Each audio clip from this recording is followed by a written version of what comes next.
did the best we could. And I thought we did a nice job of that. Guys are excited to get back to play. We're anxious to get back to play, and got a very good LSU team, very talented football team. They had a big win on the road on Saturday, came back and won at the end of the game right there, and did a really nice job, got some stands and did the things they had to do to win the game. Big front, athletic in the secondary, run it backer, receivers all run, big offensive line, backs, very talented quarterback, big, strong tight end, young tight end is extremely talented. So punter kicks at 48 yards a punt, kicks the heck out of it, put Arkansas on a long field all day long. Kickoff guy, I'm all but 4 or 5 have been kicked out of the end zone. So they do a good job there to return kickoffs, punts, touchdowns, or kickoffs for sure. And so very talented football team. We had to play a heck of a football game. Questions? We'll start with Owen Buchanan from TexAgs.com.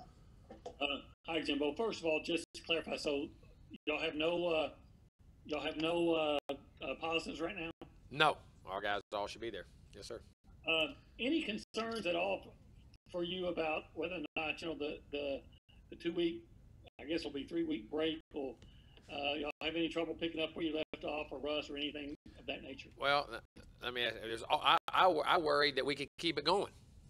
I mean, sometimes you worry that you're playing so well, can you keep it going? Do the guys get lax? They take it for granted. So, I mean, I think the guys are hungry. I think they want to play. I think they miss playing. So I don't anticipate them not coming back full board. But anyway, that's somehow, again, we'll get to practice the heck out of them this week, practice hard, get that timing, make it realistic as we can. So it's like game-like, and so we can play on Saturday. But I'd be worried about it if we had played for 2 weeks, and I'd be worried about it if we hadn't played for 2 weeks. And I'm not trying to be smart. I'm being honest. That's just me as a coach. And one last thing, Coach. Yes, sir. When you consider the injuries y'all had at tight end and at receiver, and now losing, Michael Clemens, does it seem almost surprising that you guys are in the position you're in? With, those kind of things? Not with the kids we have. I think our kids are very resilient. I think we got good football players. I think we got some tough guys. I think our coaches are doing a great job of developing these young players. And we've had a lot of adversity, but hey, 2020 is an adverse year. We know that for sure. And so, we just try to embrace it. And hopefully that's a great sign of things and where we're trying to go with the culture of our program. Because, listen, you're going to have attrition. You're going to have things. It's like in life, things are going to happen. So we just got to do the best job you can and move on. It's an opportunity for other guys. And that shows you, hopefully, the depth in which some of our young recruiting classes getting these young guys opportunities. All right, thank you very much, Coach. Thank you. All right, let's go to Gabe Bach from TexAgs.com. Yeah, Jimbo, when you think of that, when you watch this LSU quarterback, TJ Finley, what really stands out about him, and does he remind you of any of those big physical QBs you had when you were at LSU? Yeah, he does. I mean, listen, he can get the ball all over the field. I saw him play in high school and different things. It was like it was a 7-on-7 my son was playing. I saw he was at a tournament down in Miami one time. Man, and when you see him in person, he's impressive. His size, his length, very strong arm, very athletic, runs good for a big guy. Hard to get on the ground, strong body, can reach all parts of the field. I mean, he's only played a few football games, but you see the sky's the limit for him, and is a very, very talented young man. I also want to see if you could respond to the news that Cam Brown last week announced he was opting out, and then just a few moments ago announced he was going to UCLA. Yeah, listen, great young man. Wish him nothing but the best, and I did. Happy for him. If that's what he wants to do. Hate losing him. I mean, he like I say, was doing a good job for us. Great family, great people, and I wish him nothing but the best. I promise you that. He was great for us. All right, let's move on. We've got Chris Dusserhoff from Bryan Broadcasting.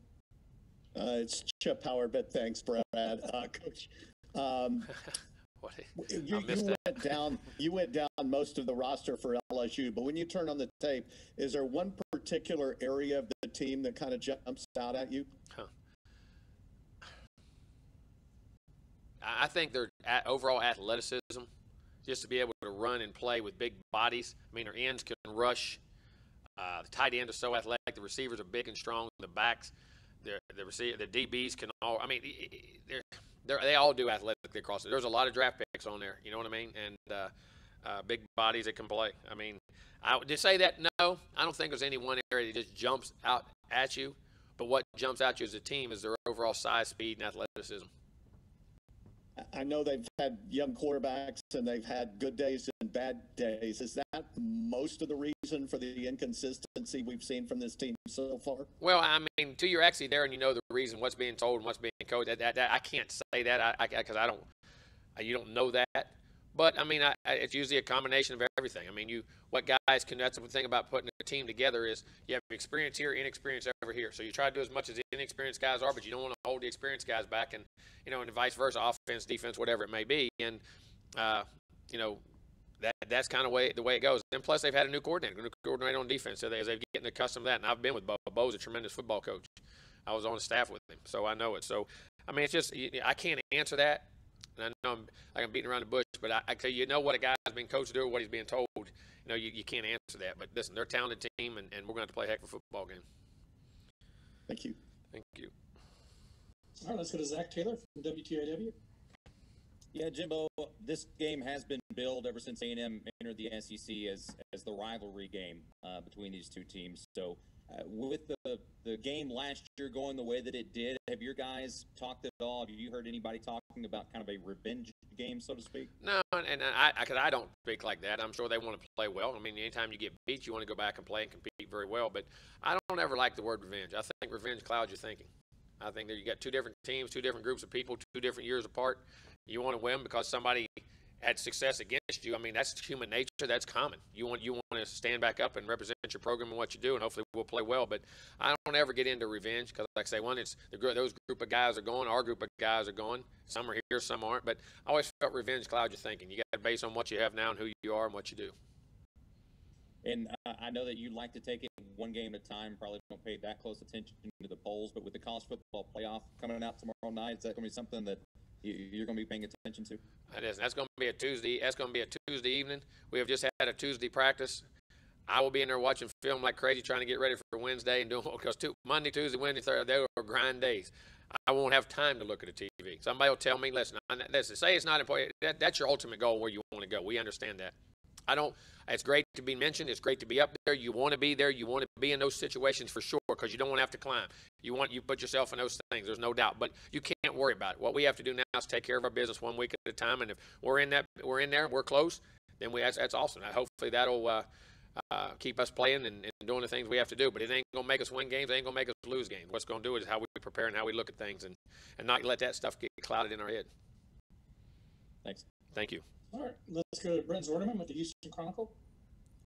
Jimbo, when you won the national title in 2013, that next year you had your 14 team in the first college football playoff. Yep. My question to you is, how hard is it to repeat, to keep the guys' attention, to keep their focus when they won a title? Extremely hard because, you take things for granted and there's so many, all of a sudden, there's so many outlying factors and people who want to be a part of your program or be a part of with your players and distraction. And I say not distraction because the players, the people that respond to them, the people that talk to them, and I say that clutter, which is, listen, that goes with the territory when you have success. People want to be around winners. Nothing wrong with that, but you got to know how to control it. And that's a hard thing to do. Keeping your guys hungry and thinking, well, we've done it before. No, you can't just turn it on, turn it off. You got to keep an edge. You got to come with an edge. You got to come and like you have never been there before. And it's as a coach, it's a challenging thing, and as a player, it's a challenging thing. And sometimes on both occasions, you don't even realize it's happening to you sometimes. Because the thing you want to do, which makes it tough, you try to accommodate people. You want to be nice to people. You want to treat people well. But you don't have enough time in the day and enough time to accommodate everything and be out there for everybody. It just doesn't work that way. And that's a bad habit I have. I mean, I want to do that. I think players want to do that. You don't want to seem like you're ignoring or doing things, but you got to keep the main thing. And it's a very, very challenging thing, Brent, to say all that. To say all that, I could say it's very, very hard. I'll tell you that. Right. Speaking of not enough time in the day, is there anything you do different this week to kind of speed up that process? And I know that's probably tough to do in terms of kind of getting these guys back into the rhythm. No, I mean, we'll have a normal Monday practice. And like an off week, we usually bump Monday up just another 15 or 20 minutes if we're coming off an off week where we may have a little more information and we can get to them on that day. But we try to keep them in the same routine and keep them going each and every week. Happy Thanksgiving, Jimbo. Thank you. Happy Thanksgiving to y'all, too. Next up is Tyler Shaw from KBTX. Coach, kind of going off what Zach asked earlier, he was talking about rivalry week. And I know last year, you don't talk about the revenge, but you even go 2 years ago and what happened last time they were at Kyle Field, that 7 overtime game. No, that's hard to forget. Would you consider this a rivalry game between A&M and LSU? Well, rivalry games are usually when both sides win. That's happened. The games are very important for the conference and for the league you're in. So, yeah, I mean, these are getting to be that way. I mean, whether it's a rivalry or not, I don't know that. I just know it's a very important football game. One, it's the next game, and it's a big game, and it's a team that you have to play well against to reach your goals and the SEC West to get to where you have to go in the national spotlight. So it's a very important game, whether it's a rivalry game or not. That's up for other people to decide. It's just an extremely important game. I know that each and every year. All right, next up is Travis Brown from the Bryan College Station Eagle. Coach, curious, I know Mike working? Yeah, I got you. Okay, cool. Curious that, I know we've talked about it a couple times before, but what has been the key factor to success on third downs on offense that y'all have been able to now lead the nation in third down conversion percentage? Well, I think we prioritize. We spend a lot of time on it, and all of our different looks and things we do. And I think when you call plays on first and second down, you got to keep third down in mind, and also by how that team goes. And I think we've done a good job of eliminating negative plays and things that set you behind the chains in your third down. So you've been in makeable third down situations, which has allowed us to help. And then we try to emphasize that, and our players have done a really good job of executing. Our coaches have done a good job of breaking film down and getting tendencies and doing things like that and finding out, importantly, as much as anything, what we do well. You worry about the defense sometimes, but I'm figuring out who we get the ball to, what we do well, and the things that happen. But I think it's a cumulative thing. I don't think it's any one thing. Sure. And then, like you said, you used Spiller on some of these. You've used Mon throwing. How much of being good at third down is a collective team unit thing and not just we're just handing it off Isaiah and he's getting the yards for us? Yeah, no doubt. You got to do that. But, I mean, protection. You're going protection up front. You're going protection, whether it's tight end or a back picking it up, how the routes are ran by the receivers. I understand third down, you're getting a lot more press coverage, getting a lot more man coverage, where those holes are on third and long. I mean, there's so much that goes into it, and our guys are playing with very good intelligence and executing at a high level. And we're going to have to, because I believe Arkansas was a big thing in the game the other day. Arkansas was 0 for 10 on third down against LSU in the game the other day. So that was a very big part of Arkansas not having as many plays and got off the field, and LSU was getting them off the field. That was critical. We're going to have to be good. Thank you. All right, next up is Jennifer Streeter from the Battalion. Hey, Coach. If y'all win this game, that'll put y'all's record at 6-1, which would be the first time y'all have had that record in about 4 years. What do you think that would mean for the program, and do you think that kind of shows as a benchmark as to where y'all are going? Well, I mean, again, I think it takes steps and to go where you got to go to get to the top of the mountain where you have to go. You have to take one step at a time. That's another step, and hopefully it's showing us that we can play with more consistency, and we're learning to do that, and we're appreciating how to prepare and get ready to play these games, important games in our own conference, and then that it makes the next one even more important. So hopefully it's a maturity thing and getting the culture of where we want to go and understanding how to prepare and play in very important football games. And then kind of building off that, what do you think possibly achieving that record with an all-SEC schedule would mean for the program? Well, I mean, again, you're in the toughest division. You're in the best league in ball, and you're in the toughest division in ball. So then I think it gives your kids confidence. It gives them the awareness that, hey, we can play with anybody in the country. And there's other very good teams out there in all kinds of leagues. But at least when the top league in football is being played in the top division, that we have the capability of standing up and playing very well in that. And hopefully that builds on their confidence, which allows them to give them more encouragement to keep doing the things they're doing and play better. Thanks, Coach. Thank you. Next up is Robert Cessna from the Bryan College Station Eagle, and then Chuck Carlson. Jimbo, getting back to the national champion, not everybody plays a defending national champion every week. So I just wonder, getting back to your experience as one of the few coaches that did that, did you find that everybody gave you the best effort on 2014? I noticed you had a lot of close games that year. Well, we did, yeah, and we'd won 20. We ended up winning 29 in a row there. We had a run of winning 29 games in a row, and yeah, it was very challenging because people knew who you were. There was a benchmark. You were the standard at that time, and people were trying to knock you off. So I mean, you definitely get that, and I think that's anybody. As a competitor, every guy who plays the game, I don't care what team it is, wants to win. I mean, they want to be considered one of the best teams. So when you get a chance to play somebody who's won a championship or is the reigning champion, you definitely have to play well. And it gives you credibility. It gives you confidence. It gives you a lot of things and measures you as the work and the things in which you're doing. There's no doubt about that. And people did that to us. I mean, we got everybody's best shot. We played some That 14 season was everybody complained at 13 we won by too many big scores. Well, I told them we kept them in the stands on 14 because they had to stay right to the end. They were nail biters all the way through. But again, the culture of the organization came through and won those games. And I guess the follow-up, since you hadn't played in 2 to 3 weeks, does it make it a little bit easier? You are playing LSU to get people's attention? Nah, I'm not. Listen, LSU, because it's an important game, and we understand that. I mean, LSU is always going to get your attention because of what they've accomplished and what they've done, no doubt. But I think right now, not playing for 3 weeks, it wouldn't matter who we was playing to get our attention. I promise you that. But getting LSU does make it better. I mean, as far as getting your guys, because you got to play well. They're very talented and very well coached. Thank you. Thank you. Next up is Chuck Carlton from the Dallas Morning News, and then Justin Woodard.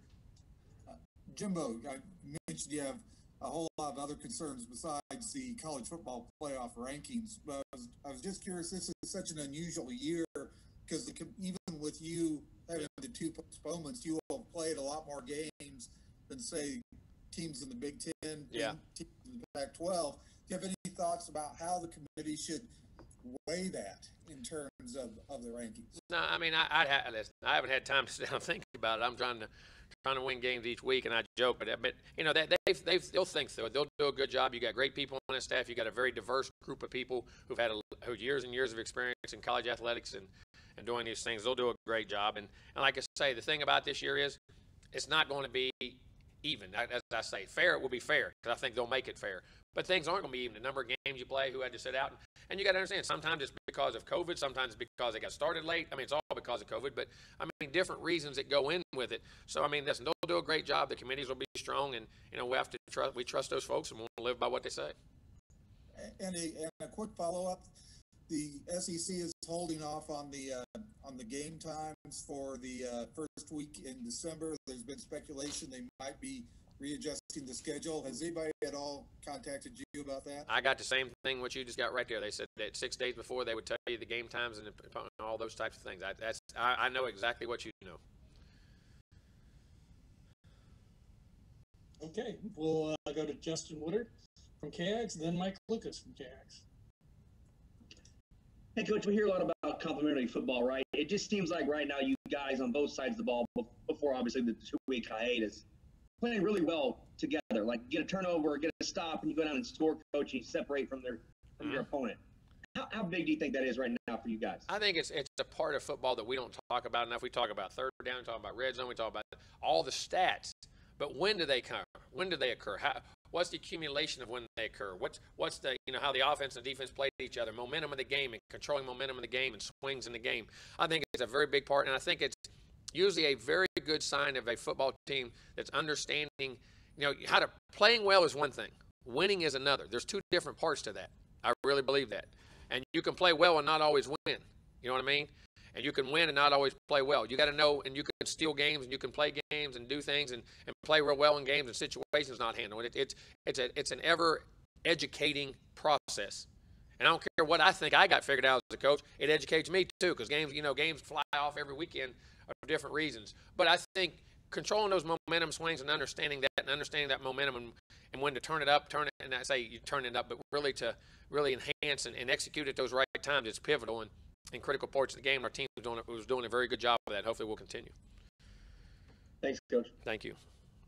All right, we got Mike Lucas from KAGS, and then we have Greg Bailey.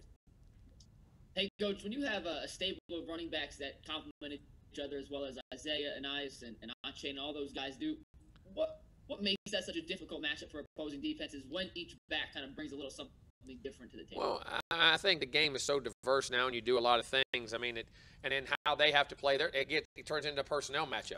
You know what I mean? And just like you get it's in basketball. Do I have a guard on a big guy, or if it's on the block, the big guy's going to win. If it's out on space, and hopefully the guard. Well, not always the guard wins nowadays. It changes, hasn't it? All them big guys play a lot more outside, but those things all matter. What you're trying to do, what you're trying to execute, and how you're trying to do it, and you have packages for guys, and the good thing is all those guys are learning. The thing I love about all those guys, they're excellent blockers.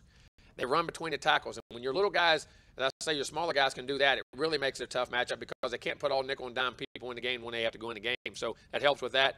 And then Isaiah's ability to catch the football as a big guy really helps him too, in my opinion. So, all those things matter, but, a guy's skill set is what really it comes to factor. And those guys all have very unique skill sets, in my opinion, and are very diverse. All right, we got time for a couple more questions. We'll go to Greg Bailey with KTRK, and then Randy McElvoy. Hey, Jimbo, your offensive and defensive lines seem to have keyed so much of your success. What have you been able to do with those groups since you last played, and how will you kind of handle those groups this week to kind of maintain that physical edge that has been so important? Well, every week, see, what we did, most of those guys were in practice all of last week. So we were ones on ones, twos on twos all week. We were good on good the whole week, all day. There was no scout teamwork. There was nothing. So we were playing against the best we could play against 4 straight days, and we did it. And we do that during the week. So we do that every Tuesday and Wednesday exclusively, very heavily too, and we'll do a little bit on Thursday. So to keep that edge and get that fastball look, we got it all last week. So we were playing against, matter of fact, right now the top-rated defense in the SEC each and every week with the front, and they were going against a team that could run the ball and do things very well. So the physicality of that part we kept very sharp last week, hopefully it'll pay off. All right, we'll finish up with Randy McElvoy from KPRC in Houston. Hey, Jimbo, if you don't mind going back to just to follow up on the running back situation, specifically just Miller, if you don't mind just addressing kind of, and you mentioned his pass catching, what else has stood out to him when you go back to the past year to now, what he brings to that field? I think the physicality of runs and learning to take a 1 or 2 yard run and trying to make it a 3 or 4 yard run, not looking to break every play. I mean, there's times when, you go up there and there's nothing there. Let me just pound it and give me 2 or 3 yards. And that has a lot to do with our third down. All of a sudden, it's 2nd and 8, 2nd and 7. All of a sudden, it's 3rd and 4. Now you can make 3rd down instead of being 2nd and 10, 2nd and 11, thinking I'm going to keep bouncing things. I think he's done a great job of that. His pass blocking's got better. He's catching the football. And his overall knowledge of how to be an effective back. I mean, like I say, to a coach, maybe not to the fans, those things don't look spectacular. To a coach, man, they make a world of difference when you're trying to win a football game. And explaining that to him and him being very coachable that way and increasing his physicality and his, I say it's not selflessness. It's what a good back does. But because, a guy thinks I got the ball, I got to go score. I got to get a first down. Well, sometimes, a 3 yard run is a great play because it can set up the next thing. And I think he's done a great job of maturing in that way, being patient with what he does and then taking advantage of those opportunities when he gets them, those big ones. All right, that's all the questions we have for you, Coach. Thank y'all. Y'all have a happy Thanksgiving.